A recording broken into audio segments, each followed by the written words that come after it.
ಇನ್ನು 6 ಹೊಸ ಯೋಜನೆಯನ್ನ ಘೋಷಣೆ ಮಾಡಿದ್ದಾರೆ ನೂತನ ಮುಖ್ಯಮಂತ್ರಿ ಡಿಕೆ ಶಿವಕುಮಾರ್ ಅವರು. ಮೊದಲ ಕ್ಯಾಬಿನೆಟ್ ಸಭೆ ಬಳಿಕ ಈ ನಿರ್ಧಾರವನ್ನು ತೆಗೆದುಕೊಂಡು ನಿನ್ನೆ ಹೊಸ 6 ಯೋಜನೆಗಳನ್ನ ಘೋಷಣೆ ಮಾಡಿದರು. ಅದು ಕೂಡ ಮೊದಲ ಕ್ಯಾಬಿನೆಟ್ ಸಭೆ ಆದ ಬಳಿಕ. ಮೊದಲನೇದು ಶಾಲಾ ಕಾಲೇಜು ವಿದ್ಯಾರ್ಥಿಗಳಿಗೆ ಉಚಿತ ಬಸ್ ಪಾಸ್. ಎರಡನೇದು ಶೀಘ್ರದಲ್ಲೇ ಖಾಲಿ ಇರುವಂತಹ ಸರ್ಕಾರಿ ಹುದ್ದೆಗಳನ್ನು ಭರ್ತಿ ಮಾಡೋದು.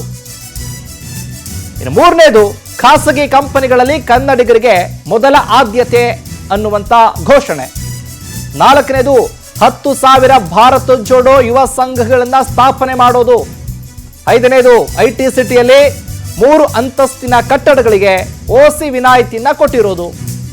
ಆರನೇದು ಬೆಂಗಳೂರು ರಸ್ತೆ ಡಾಂಬರೀಕರಣಕ್ಕೆ ಬರೋಬ್ಬರಿ 2,000 ರೂಪಾಯಿ ಹಣವನ್ನ ಘೋಷಣೆ ಮಾಡಿದ್ದಾರೆ.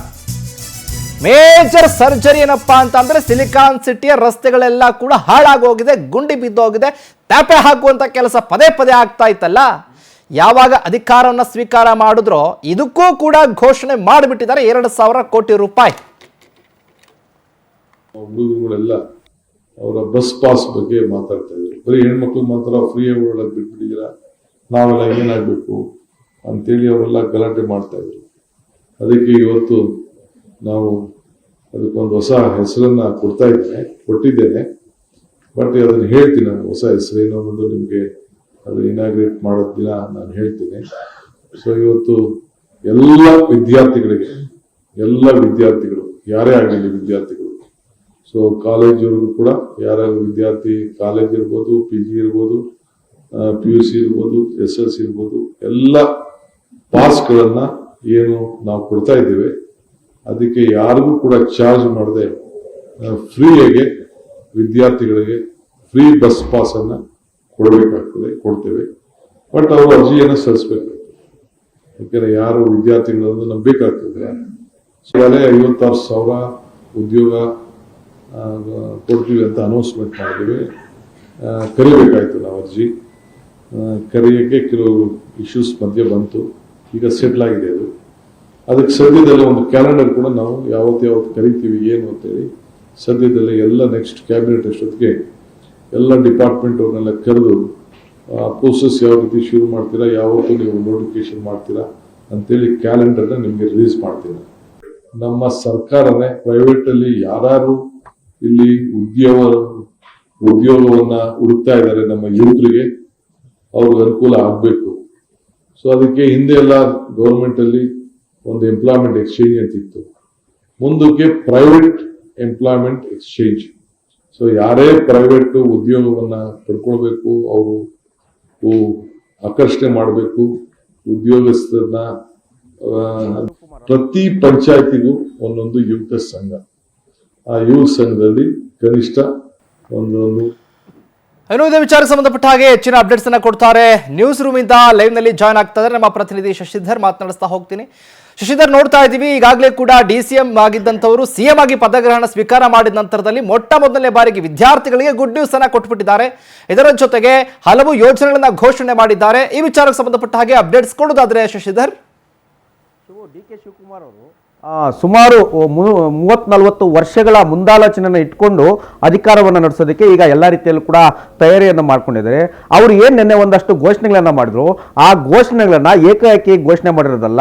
ಅವರು ಸುಮಾರು 6 ತಿಂಗಳ ಹಿಂದಿನೂ ಕೂಡ ನಾನು ಮುಖ್ಯಮಂತ್ರಿ ಸ್ಥಾನವನ್ನು ಬಯಸಿದ್ರೆ ರಾಜ್ಯಕ್ಕೆ ನಾನು ಏನೆಲ್ಲ ಕೊಡುಗೆಯನ್ನು ಕೊಡಬಹುದು ಅಂತ ಹೇಳ್ಬಿಟ್ಟು ಸಾಕಷ್ಟು ಚರ್ಚೆಗಳನ್ನು ಮಾಡಿ ಸಾಕಷ್ಟು ವರ್ಕೌಟ್ ಅನ್ನು ಕೂಡ ಮಾಡಿದ್ದಾರೆ. ಯಾಕೆ ಈ ಮುಂದಾಲೋಚನೆ ದೂರದೃಷ್ಟಿ ಪರಿಕಲ್ಪನೆಯನ್ನು ಇಟ್ಕೊಂಡಿದ್ದಾರೆ ಅಂದ್ರೆ, DK ಶಿ ಅವರು ವಿದ್ಯಾರ್ಥಿ ಸಂಘಟನೆಯಿಂದ ಶಾಲಾ ಕಾಲೇಜಿನ ಏನು ಆ ಒಂದು ವಯಸ್ಸಿನಲ್ಲೇ ಅವರು ಅಧಿಕಾರವನ್ನ ಅನುಭವಿಸಿ ಪಕ್ಷ ಸಂಘಟನೆಯನ್ನ ಮಾಡಿ ಹಲವಾರು ಹೋರಾಟಗಳನ್ನ ಮಾಡಿ ಪಕ್ಷಕ್ಕಾಗಿ ತನು ಮನ ಎಲ್ಲವನ್ನು ಕೂಡ ಅರ್ಪಿಸಿ ಸದ್ಯಕ್ಕೆ ಜೈಲು ಕೂಡ ಹೋಗಿ ಬಂದು IT ED ರೈಡ್ ಅನ್ನ ಆದ್ರೂ ಕೂಡ ಯಾವುದಕ್ಕೂ ಕೂಡ ಎದೆಗುಂದದೆ ಇವತ್ತು ಮಹತ್ವದವಾದಂತಹ ಹುದ್ದೆಯನ್ನ ತಲುಪುವವರೆಗೂ ಕೂಡ ಸಾಕಷ್ಟು ಹೋರಾಟಗಳನ್ನ ಮಾಡಿ ಬಂದಿದ್ದಾರೆ. ಹೀಗಾಗಿ ಅವರಿಗೆ ಸಾಕಷ್ಟು ಅನುಭವ ಮತ್ತೆ ರಾಜಕೀಯದಲ್ಲಿ ಏರಿಳಿತ ಎಲ್ಲವನ್ನು ಕೂಡ ಕಂಡಿದ್ದಾರೆ.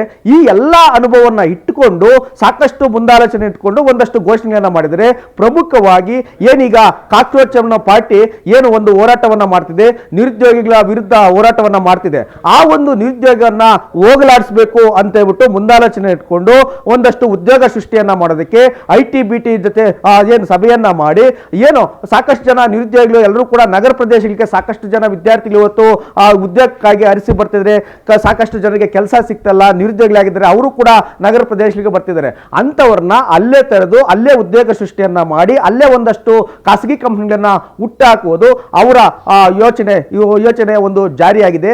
ಅದರ ಜೊತೆ ಈಗೇನು ಶಕ್ತಿ ಯೋಜನೆಯಲ್ಲಿ ಬರೀ ಮಹಿಳೆಯರು ಮಾತ್ರ ಒಂದು ಅವಕಾಶವನ್ನ ಪಡೆದುಕೊಂಡು ರಾಜ್ಯಾದ್ಯಂತ ಮಹಿಳೆಯರು ಸುತ್ತಾಟವನ್ನು ಮಾಡ್ತಿದ್ದಾರೆ. ಆದ್ರೆ ಏನ್ ಜನ್ಜಿ ಅನ್ನೋ ಒಂದು ಏನು ವಯಸ್ಸಿನವರಿದ್ದಾರಲ್ಲ, ಅವರನ್ನು ಕೂಡ ಮೈಂಡ್ ನಲ್ಲಿ ಇಟ್ಕೊಂಡು ಅವರನ್ನು ಕೂಡ ಪಕ್ಷಕ್ಕೆ ಸೆಳೆತ ಮಾಡ್ಕೊಳ್ಬೇಕು ಅಂತ ಹೇಳ್ಬಿಟ್ಟು ಅವ್ರಿಗೂ ಕೂಡ ವಿದ್ಯಾರ್ಥಿಗಳು ಕೂಡ ಬಸ್ ಪಾಸ್ ಅನ್ನ ಫ್ರೀಯಾಗಿ ಕೊಟ್ಟು ಅವರು ಪಕ್ಷ ಸಂಘಟನೆಯಲ್ಲಿ ಕೂಡ ತೊಡಗಿಸ್ಕೊಳ್ಳೋದು. ಅದ್ರ ಜೊತೆ ಏನು ಗ್ರಾಮೀಣ ಪ್ರದೇಶದಲ್ಲೂ ಕೂಡ ಪಕ್ಷ ಸಂಘಟನೆಯನ್ನ ಮಾಡಬೇಕು ಅಂತ ಹೇಳ್ಬಿಟ್ಟು ಭಾರತ್ ಜೋಡೋ ಯೋಜನೆಯನ್ನ ಇಟ್ಕೊಂಡು ಆ ಗ್ರಾಮ ಪಂಚಾಯತಿ ಲೆವೆಲ್ ಅಲ್ಲಿ 250ರಿಂದ 300 ಜನ ಒಂದು ಸಂಘಟನೆಯನ್ನ ಮಾಡಿಕೊಂಡು ಅದನ್ನ ರಿಜಿಸ್ಟ್ರೇಷನ್ ಮಾಡ್ಕೊಂಡ್ರೆ ಸರ್ಕಾರದಿಂದ ಪ್ರತಿ ವರ್ಷ 10 ಲಕ್ಷ ಆ ಸಂಘಟನೆ ಕೊಡ್ತಾರೆ. ಆ ಸಂಘಟನೆ ಮೂಲಕ ಯಾವ ರೀತಿಯಾಗಿ ಕಾರ್ಯಚಟುವಟಿಕೆಯನ್ನು ಮಾಡಬಹುದು, ಆ ಕ್ರಿಕೆಟ್ ಆಡ್ಬೋದು, ವಾಲಿಬಾಲ್ ಆಡ್ಬೋದು, ಇಲ್ಲ ಬೇರೆ ಸ್ಪೋರ್ಟ್ಸ್ ಆಡ್ಬೋದು, ಕಬಡ್ಡಿ ಆಡ್ಬೋದು, ಈ ರೀತಿಯಾಗಿ ಇಲ್ಲ ಸಾಂಸ್ಕೃತಿಕ ಕಾರ್ಯಕ್ರಮಗಳನ್ನ ಮಾಡ್ಕೊಂಡ್ರೆ ಆ ಒಂದು ಕಾರ್ಯಕ್ರಮದ ಮುಖಾಂತರ ಆ ಪಕ್ಷ ಸಂಘಟನೆ ಮಾಡೋದು.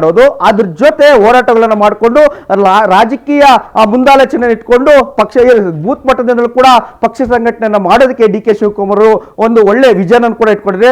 ಅದಕ್ಕಾಗಿ ಸುಮಾರು 1000 ಕೋಟಿ ರೂಪಾಯಿ ಅನುದಾನವನ್ನು ಕೂಡ ಮೀಸಲಿಟ್ಟಿದ್ದಾರೆ. ಪ್ರತಿ ಸಂಘಟನೆ ಕೂಡ 10 ಲಕ್ಷ ಒಂದು 10 ಲಕ್ಷ ಅನುದಾನವನ್ನು ಕೂಡ ಕೊಡೋದಕ್ಕೆ ಮುಂದಾಗಿದ್ದಾರೆ. ಮತ್ತೆ ನಗರ ಪ್ರದೇಶದಲ್ಲಿ ಸಾಕಷ್ಟು ಜನ, ಲಕ್ಷಾಂತರ ಜನ ಸಾಕಷ್ಟು ಸಂಕಷ್ಟವನ್ನು ಎದುರಿಸ್ತಿದ್ದಾರೆ. ಏನಂತಂದ್ರೆ ಕುಡಿಯೋ ನೀರು ಸಿಗ್ತಾ ಇಲ್ಲ, ವಿದ್ಯುತ್ ಸಂಪರ್ಕ ಸಿಗ್ತಾ ಇಲ್ಲ, ಅವ್ರಿಗೆಲ್ಲರೂ ಕೂಡ ಕೂಡಲೇ ಅವರಿಗೆಲ್ಲರೂ ಕೂಡ OC/CC ಇಲ್ಲದೇ ಇದ್ರೂ ಕೂಡ ಅವರಿಗೆ ಒಂದಷ್ಟು ದಂಡವನ್ನ ಪಾವತಿಸಿ ಇಮಿಡಿಯೇಟ್ ಆಗಿ ಅವರಿಗೆ OC/CC ಅನ್ನ ಕೊಟ್ಟು ಏನ್ B ಖಾತೆಗಳನ್ನ ಯಾರೆಲ್ಲ ಹೊಂದಿದ್ರು ಅವ್ರಿಗೆಲ್ಲರೂ ಕೂಡ A ಖಾತೆಗೆ ವರ್ಗಾವಣೆ ಮಾಡೋದು ಕೂಡ DKಶಿ ಒಂದು ಮಹತ್ವದ ತೀರ್ಮಾನ ತೆಗೆದುಕೊಂಡಿದ್ದಾರೆ. ಹೀಗಾಗಿ ರಾಜ್ಯದ ಜನರನ್ನ ಆಕರ್ಷಣೆ ಮಾಡೋದು, ಮತ್ತೊಂದು ಕಡೆ ಒಂದಷ್ಟು ಅನುದಾನ ಕ್ರೋಢೀಕರಣ ಮಾಡೋದು, ಈ ರೀತಿಯಾಗಿ ಒಂದು ಸಾಕಷ್ಟು ಯೋಜನೆಗಳು ಇಟ್ಕೊಂಡು ಹೊಸ ಯೋಜನೆ ಕೂಡ ಬಿಟ್ಟಿದ್ದಾರೆ. ಆ ಒಂದು ಯೋಜನೆಯನ್ನ ಸಕ್ಸಸ್ ಮಾಡೋದಕ್ಕೆ ಅಂತ ಹೇಳ್ಬಿಟ್ಟು ಒಂದು DKಶಿ ಅವರು 3 ಜನ ಏನು ಸಚಿವರನ್ನ ಅದಕ್ಕಾಗಿ ನೇಮಕವನ್ನ ಮಾಡಿ ಯಾವ ರೀತಿಯಾಗಿ ಭಾರತ್ ಜೋಡೋ ವರ್ಕೌಟ್ ಆಗ್ತಿದೆ, ವಿದ್ಯಾರ್ಥಿ ಸಂಘಟನೆ ಯಾವ ರೀತಿಯಾಗಿ ನಡೀತಿದೆ, OC/CCಗಳು ಸರಿಯಾಗಿ ಹಂಚಿಕೆ ಆಗ್ತಿದೆಯಾ, A ಖಾತೆಯಿಂದ B ಖಾತೆಯಿಂದ A ಖಾತೆಗೆ ವರ್ಗಾವಣೆ ಆಗಿದೆಯಾ, ಆ ಜನರಿಗೆ ಮತ್ತೆ ನಿರುದ್ಯೋಗ ಏನು ಸೃಷ್ಟಿಯಾಗಿದೆ, ಆ ನಿರುದ್ಯೋಗವನ್ನ ಭರ್ತಿ ಮಾಡುವಂತ ಕೆಲಸವನ್ನ ಯಾವ ರೀತಿಯಾಗಿ ಆ ಗ್ರಾಮೀಣ ಭಾಗದಲ್ಲೂ ಕೂಡ ನಡೀತಿದೆ ಅಂತ ಹೇಳ್ಬಿಟ್ಟು ಅದನ್ನ ವೀಕ್ಷಕರನ್ನಾಗಿ ಮಾಡೋದಕ್ಕೆ ಸಚಿವರನ್ನು ಕೂಡ ನೇಮಕ ಮಾಡಿದ್ರೆ. ಹೀಗಾಗಿ DK ಶಿವಕುಮಾರ್ ಅವರು ಏನು 2028ರ ಚುನಾವಣೆಯಲ್ಲಿ ಯಾವ ರೀತಿಯಾಗಿ ಪಕ್ಷವನ್ನ ಅಧಿಕಾರಕ್ಕೆ ತರಬಹುದು, ಪಕ್ಷ ಸಂಘಟನೆ ಯಾವ ರೀತಿಯಾಗಿ ಮಾಡಬಹುದು, ಅದಕ್ಕೆ ಯಾವ ರೀತಿಯಾಗಿ ಸರ್ಕಾರದ ಅನುದಾನವನ್ನೇ ಬಳಕೆಯನ್ನ ಮಾಡಿಕೊಂಡು ಆ ಪಕ್ಷವನ್ನ ಅಧಿಕಾರಕ್ಕೆ ತರಬಹುದು ಅಂತ ಹೇಳ್ಬಿಟ್ಟು ಸಾಕಷ್ಟು ಮುಂದಾಲೋಚನೆ ಇಟ್ಕೊಂಡಿದೆ. ಇದೇ ಕಾರಣಕ್ಕಾಗಿ ಅವರು ಬೆಂಗಳೂರಿನ ನಗರಾಭಿವೃದ್ಧಿ ಸಚಿವರಾಗಿದ್ದಾಗಲೂ ಕೂಡ ಬೆಂಗಳೂರನ್ನ ಇಡೀ ವಿಶ್ವದ ಮಾದರಿಯನ್ನಾಗಿ ಮಾಡ್ಬೇಕಂತ ಹೇಳ್ಬಿಟ್ಟು ಬ್ರಾಂಡ್ ಬೆಂಗಳೂರು ಅಂತ ಹೇಳ್ಬಿಟ್ಟು ಹೊಸ ಪರಿಕಲ್ಪನೆಯನ್ನ ಕೂಡ ಹುಟ್ಟಾಕಿದ್ರು. ಟನಲ್ ರೋಡ್ ಅನ್ನ ಮಾಡೋದು ಕೂಡ ಮುಂದಾಗಿದ್ದಾರೆ. ಮತ್ತೆ ಸಿಗ್ನಲ್ ಫ್ರೀ ಕಾರಿಡಾರ್ ಯೋಜನೆಗಳನ್ನು ಕೂಡ ಮಾಡೋದಕ್ಕೆ ಮುಂದಾಗಿದ್ರು. ಈ ರೀತಿಯಾಗಿ ವಿಷನ್ ರಾಜಕಾರಣಿಗಳಿಗೆ ಇರಬೇಕು. ಯಾಕಂದ್ರೆ ನಮ್ಮ ಕ್ಷೇತ್ರ ಇದೇ ರೀತಿಯಾಗಿರ್ಬೇಕು, ನನ್ನ ಜನ ಇದೇ ರೀತಿಯಾಗಿ ನಿರೀಕ್ಷೆಯನ್ನ ಮಾಡ್ತಿದ್ರೆ ಆ ನಿರೀಕ್ಷೆಯನ್ನ ಯಾವ ರೀತಿಯಾಗಿ ನಾನು ಮಾಡಬೇಕು ಅಂತ ಹೇಳ್ಬಿಟ್ಟು ಪರಿಕಲ್ಪನೆ ಯಾವ ರೀತಿಯಾಗಿ ಒಬ್ಬ ಶಾಸಕ ಇರಬೇಕು ಅಂತ ಹೇಳ್ಬಿಟ್ಟು ಪ್ರತಿಯೊಬ್ಬ ಶಾಸಕರು ಕೂಡ ಅರ್ಥ ಆಗುವಂತ ಯೋಜನೆಯನ್ನ DK ಶಿವಕುಮಾರ್ ಕೊಟ್ಟಿದ್ದಾರೆ. ಅದು ರಾಜ್ಯದ ಜನರು ಯಾವ ರೀತಿಯಾಗಿ ಅಕ್ಸೆಪ್ಟ್ ಮಾಡ್ತಾರೆ, ಯಾವ ರೀತಿಯಾಗಿ ಅನುದಾನ ಬಳಕೆ ಆಗುತ್ತೆ, ಮುಂದೆ 2028ಕ್ಕೆ ಯಾವ ರೀತಿಯಾಗಿ ಇದೆಲ್ಲ ವರ್ಕೌಟ್ ಆಗುತ್ತೆ ಅಂತ ಕಾದು ನೋಡ್ಬೇಕಿದೆ ಶಿವು.